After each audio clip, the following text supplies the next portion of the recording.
찬송가 438장 찬양하심으로 오늘 새벽 예배를 하나님께 올려드리도록 하겠습니다.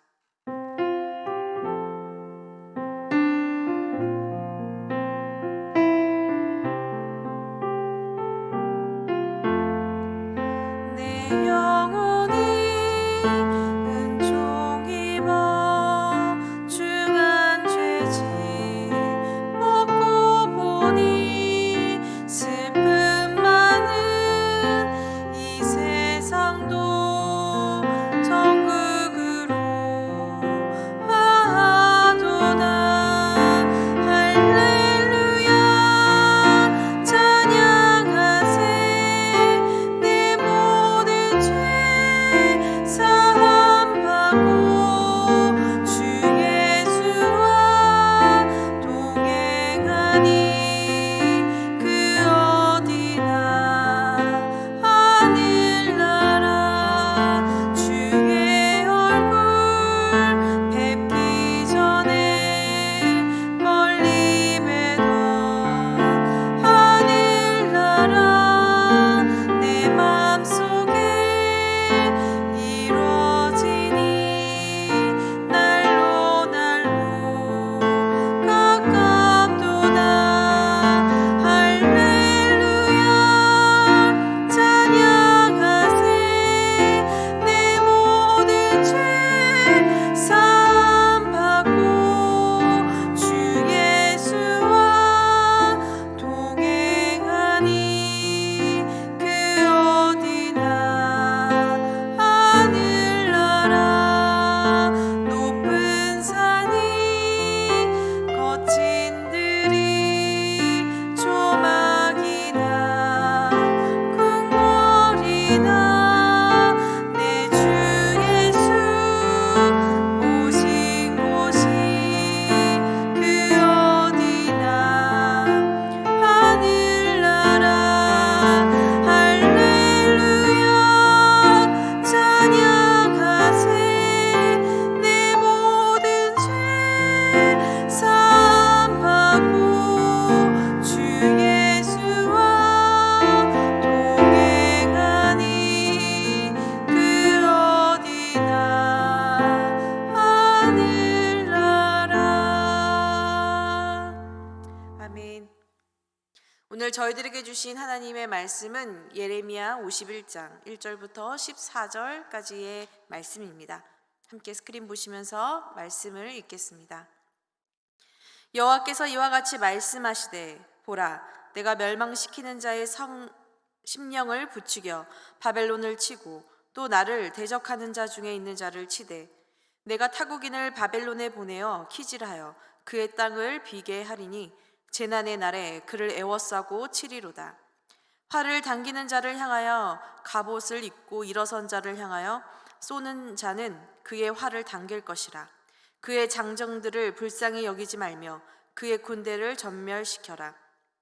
무리가 갈대아 사람의 땅에서 죽임을 당하여 엎드려질 것이요 관통상을 당한 자가 거리에 있으리라. 이스라엘과 유다가 이스라엘의 거룩하신 이를 거역함으로 죄가가 땅에 가득하나 그의 하나님 만군의 여호와에게 버림받은 호라비는 아니니라. 바벨론 가운데서 도망하여 나와서 각기 생명을 구원하고 그의 죄악으로 말미암아 끊어짐을 보지 말지어다. 이는 여호와의 보복의 때니 그에게 보복하시리라. 바벨론은 여호와의 손에 잡혀 있어 온 세계가 취하게 하는 금잔이라. 문 민족이 그 포도주를 마심으로 미쳤도다. 바벨론이 갑자기 넘어져 파멸되니 이로 말미암아 울라. 그 상처를 위하여 유황을 구하라. 혹 나으리로다.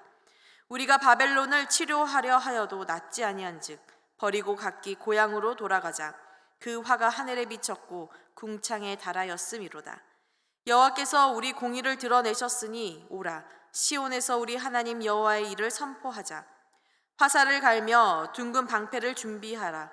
여호와께서 메대의 왕들의 마음을 부추기사 바벨론을 멸하기로 뜻하시나니 이는 여호와께서 보복하시는 것 곧 그의 성전을 위하여 보복하시는 것이라.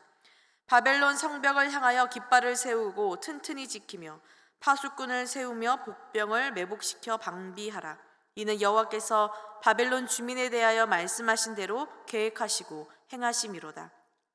많은 물가에 살면서 재물이 많은 자여, 내 재물의 한계 곧 내 끝이 왔도다. 만군의 여호와께서 자기의 목숨을 두고 맹세하시되 내가 진실로 사람을 메뚜기같이 내게 가득하게 하리니 그들이 너를 향하여 환성을 높이리라 하시도다. 아멘. 오늘 저희들이 함께 읽은 51장의 말씀은 50장의 말씀에 이어 계속되는 바벨론의 심판의 예언을 다루고 있습니다. 하나님에 의해 유다를 심판할 진노의 막대기와 도구로 사용된 바벨론은 계속해서 온 말씀처럼 하나님 앞에서 그들의 교만함이 하늘을 찔렀고 결국 하나님께서 그들을 심판하시겠다라고 계속 선포하고 계십니다. 오늘의 말씀도 이와 동일한 말씀으로 바벨론이 심판의 도구로 사용된 것처럼 하나님은 이번엔 메대와 바사의 왕들을 사용하셔서 이들을 멸망시키시겠다라고 말씀하십니다. 1절을 보면 보라, 내가 멸망시키는 자의 심령을 부추겨 라고 말씀하고 계십니다. 이것은 하나님께서 멸망시키는 자의 마음을 움직여서 바벨론을 친다라는 의미도 있지만 여기서 심령이라 라는 말은 히브리어로 루하흐라고 해서 바람과 숨을 상징합니다. 따라서 하나님은 메대와 바사라는 바람, 즉 강한 폭풍을 일으키셔서 하나님을 대적한 바벨론을 치시겠다라고 말씀하고 있습니다. 막강한 힘을 가지고 있었던 바벨론은 자신들을 도저히 이길 수 없을 것이라고, 그 어떤 나라도 자신들의 그 힘을 빼앗아갈 수 없을 것이라고 분명히 믿어왔지만 하나님은 오늘 말씀을 통해 어떤 나라를 통해서라도 그들을 치실 것이며 키질하여 그들을 사방으로 흩으시겠다라고 하시며 그들이 살고 있는 그 땅을 비우시겠다라고 말씀하십니다. 왜냐하면 바로 이 메다와 바사가 아니라 하나님께서 이들을 심판하실 것이기 때문입니다. 저는 오늘 이 말씀에서 특별히 이 부분에서 아주 중요한 메시지를 전하고 싶습니다. 이 세상의 모든 힘, 이 세상에서 가장 큰 힘은 바로 하나님으로부터 나온다라는 것입니다. 제 아무리 강한 힘을 가지고 있다라고 또 그들이 가지고 있다라고 생각할지라도 하나님은 아주 작은 먼지를 통해서라도 그 강한 힘을 무너뜨리시고 멸하실 수 있는 분이다라는 것이죠. 그런데 하나님은 아무에게나 이 막강한 힘을 보이시는 것이 아니라요, 바로 교만한 자들, 그 교만한 자들에게 이런 강함과 하나님의 두려움을 나타내고 계십니다. 반대로 약한 자들, 즉 다른 말로 하면 하나님 앞에 교만함을 행하지 않고 하나님 앞에서 언제나 자신의 약함을 인정하며 하나님을 의지하는 겸손한 자들에게는 그들이 비록 이 땅에서는 먼지와 같은 존재일지 모르나 오히려 그 먼지를 일으키셔서 하나님은 강한 자를 부끄럽게 하신다라고 말씀하십니다. 어쩌면 이스라엘은 그런 의미로 볼 때 하나님 앞에 이 땅에서는 먼지에 지나지 않는 백성일 것입니다. 그러나 여러분, 내가 먼지와 같이 미약할지라도 내가 의뢰하는 분이 하나님이시고 그 하나님이 우리와 함께하고 계신다면 그 하나님 안에서 우리는 안전할 것이며 우리는 하나님의 보호하심을 입을 것입니다. 그 이유는 바로 우리는 하나님이 돌보시는 하나님의 것이기 때문입니다. 오늘 이와 같은 메시지가 계속해서 말씀 속에 등장하고 있습니다. 1절에도 나와 있듯이 바벨론은 하나님을 대적하는 자라고 소개되며 등장합니다. 따라서 하나님을 대적하는 이들은 반드시 벌을 받게 되어 있습니다. 3절에서도 보면 바벨론이 자신들의 활을 당기고 갑옷을 입는다 할지라도 하나님이 사용하시는 군대에 의하여 완전히 죽임당할 것이며 그 군대들, 즉 그들을 심판할 군대들에게 하나님은 그들을 절대로 불쌍히 여기지도 말라라고 말씀하시면서 그들의 시체가 거리에 가득할 것이다 라고 말합니다. 그러나 여러분, 이와 반대로 하나님이 보호하시는 백성을 하나님은 말씀하십니다. 그들이 누구입니까? 바로 이스라엘과 유다입니다. 그런데 여러분, 이스라엘과 유다에 대하여 하나님은 5절에 이렇게 말씀하고 계십니다.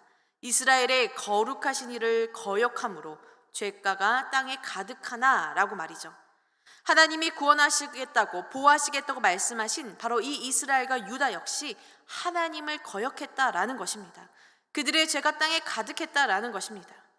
여러분, 이렇게 보면 사실 바벨론과 이스라엘의 차이가 무엇에 있나 생각할 수 있게 됩니다. 여러분 어떻습니까? 오늘날 우리들의 모습도 그렇습니다. 때로는 우리들의 삶이 하나님을 알지 못하는 삶과 별반 다르지 않은 것을 우리는 우리의 모습 속에서 깨달을 때가 있습니다. 그런데 하나님을 대적한 바벨론과 하나님을 거역한 이스라엘에 분명한 차이가 있다라고 주님은 오늘 말씀하십니다. 그것은 바로 이스라엘은 하나님의 언약 백성이다라는 것이죠. 다시 말하면 하나님과 절대로 끊어질 수 없는 관계, 하나님께 속해 있는 백성이라는 것입니다. 그래서 그 말씀을 따라 하나님은 오늘 5절 후반절에 이렇게 말씀하십니다. 비록 그들의 죄가 땅에 가득하나 그의 하나님 만군의 여호와에게 버림받은 호라비는 아니니라 라고 말입니다. 이스라엘과 유다는 분명히 하나님을 거역했습니다. 바벨론처럼 교만했고 탐욕이 가득했고 스스로 하나님을 떠났습니다. 그러나 하나님은 그들을 심판하셨을지는 모르지만 버리지는 않으셨다라고 말합니다. 아내를 잃어버린 호라비처럼 두지 아니하시겠다라고 말씀하십니다. 또한 이 표현은 성경에 참으로 많이 써있는 표현인데요. 바로 이것은 남편을 잃은 과부와도 비슷한 표현입니다. 하나님은 성경에서 특별히 호세의 말씀을 통해서 자신을 남편으로 또 이스라엘 백성을 아내로 표현하셨습니다. 호세아에게 음란한 여인을 맞아 아내로 삼으라 라고 말씀하시면서 끊임없이 남편을 버리고 음란한 삶을 살아가는 그런 고멜의 모습, 죄를 짓는 그 고멜의 모습을 통해 그 고멜을 다시 품는 호세아의 모습을 통해 하나님은 이스라엘 백성을 얼마나 사랑하시는지 그들을 버리지 않으셨는지를 보여주셨습니다. 바로 이것이 언약 백성의 축복이고 은혜입니다. 모두가 참으로 똑같은 죄인이고 똑같이 죄에 무너지는 연약한 사람들이며 때로는 교만한 사람들입니다. 그러나 여러분, 누구에게 은혜와 용서와 소망이 있습니까? 바로 하나님 안에 거하는 사람, 하나님 앞에 자신의 죄를 회개하고 자신의 약함을 드리며 하나님을 의지하는 백성에게는 반드시 용서와 소망과 회복이 있다라고 말씀하십니다. 여러분, 오늘 이 본문에 대하여 이 5절의 말씀에 대해 유진 피터슨 목사님은 메시지 성경에서 이렇게 표현하고 있습니다. 이스라엘과 유다를 과부라 여겼다면 오산이다. 그들의 하나님 만군의 하나님인 내가 이렇게 살아서 건재하다. 비록 그 땅을 이스라엘의 거룩하신 하나님을 거스르는 죄로 가득 채운 그들이지만 나는 여전히 그들에게 묶인 몸이다 라고 말이죠. 여러분, 하나님이 우리들에게 묶인 몸이다, 이스라엘에게 묶인 몸이다 라고 말씀하신다는 것은 너무나도 큰 은혜의 표현이 아닌가 생각합니다. 여러분, 사람들은 멸망한 이스라엘을 바라보며 유다를 바라보며 비웃었을 것입니다.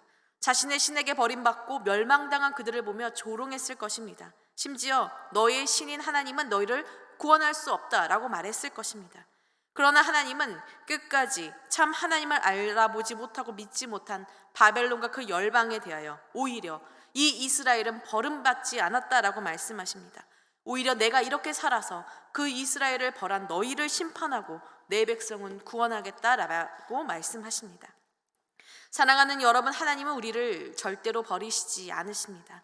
우리의 죄가 주홍 같을지라도 온 땅에 가득할지라도 우리가 하나님 앞에 나아가 회개한다면, 다시 하나님 앞에 나아간다면, 내가 하나님의 백성의 삶을 살아간다면 우리를 용서하시고 다시 품으시는 하나님이라고 말씀하십니다. 이 사실이 바로 저와 여러분이 가지고 있는 가장 큰 축복과 은혜입니다. 여러분, 오늘날 우리에게 언약의 백성으로서의 그 증거는 무엇입니까? 바로 예수를 주로 고백한다라는 그 예수 그리스도에 대한 믿음입니다. 로마서에서 하나님이 말씀하셨듯 우리를 그리스도의 사랑에서 끊을 수 없다라고 말씀하시며, 하나님은 우리를 징계하시지만 용서하시며 버리시지 않으시겠다라고 말씀하십니다. 바로 이 점이 예수 그리스도를 믿는 자와 바로 믿지 않고 그 안에서 살아가지 않는 자의 차이점입니다. 사랑하는 여러분, 예수 그리스도를 나의 주인으로 모시고 살아가는 삶이 얼마나 큰 은혜인지를 다시 한번 깨달으며, 비록 우리가 약하고 부족하나 살아계신 하나님과 예수 그리스도를 의지하며 살아가는 하루하루가 되시기를 주님의 이름으로 기도합니다. 이제 하나님은 6절 이하의 말씀을 통해 오늘 두 가지를 보여주고 계십니다. 하나는 바벨론이 어떠한 자였고 어떻게 멸망할 것인지, 그리고 나머지 하나는 그 전쟁의 때에 이스라엘이 어떠한 일을 행해야 하는지를 보여주십니다. 첫 번째로 바벨론에 대해 하나님은 그들을 이렇게 정의 내리셨습니다. 7절에 여호와의 손에 잡혀 있어 온 세계가 취하는 금잔이다 라고 말이죠. 여러분, 바벨론은 참으로 강성하였지만 그는 여호와의 손에 붙잡힌 금잔이다라고 표현하십니다. 여러분, 금잔이라는 것은 강함과 부유함을 상징하는데 하나님은 그 금잔에 담겨 있는 그 이 진노의 포도주를 모든 이방 민족 유다와 이스라엘까지 마시게 함으로 그들이 취하여 망하게 되었다라고 말씀하십니다. 그런데 여러분, 그 금잔에 담긴 포도주는 바로 바벨론까지도 취하게 하여 결국 하나님이 갑자기 그들에게 멸망하고 그들의 모든 것을 잃게 하시겠다라는 것입니다. 13절에도 많은 물가에 살면서 재물이 많은 자여 내 재물의 한계 곧 내 끝이 왔도다라고 말씀하시면서 그들이 살고 있는 유프라테스 강 지역에서 얻을 수 있는 수많은 자원과 재물이 결국 한순간에 끝나게 될 것이다 라고 말씀하십니다. 이것이 바로 하나님의 성전, 하나님의 백성을 무너뜨린 바로 바벨론을 향한 하나님의 보복의 때다라고 말씀하십니다. 공의로우신 하나님은 반드시 악을 심판하시는 것입니다. 그렇다면 여러분, 바로 그날 여호와께서 보복하시는 그 전쟁의 때에 이스라엘은 어떠한 모습을 보여야 합니까? 하나님은 오늘 첫 번째로 그것에 대하여 너희가 돌아가야 한다라고 말씀하십니다. 6절의 말씀을 보면 바벨론 가운데 도망하여 나와서 각기 생명을 구원하고 그의 죄악으로 말미암아 끊어짐을 보지 말지어다라고 말씀하시고요. 9절에는 각기 고향으로 돌아가자라는 그들의 음성을 대신 설명하십니다. 하나님의 뜻에 의해 바벨론의 땅에 살고 있었던 백성들이지만 여호와의 날, 그 보복의 날에 그들이 있어야 할 곳은 바벨론이 아니라 바로 그들이 다시 돌아가야 하는 그곳, 고향, 즉 시온이라는 것입니다.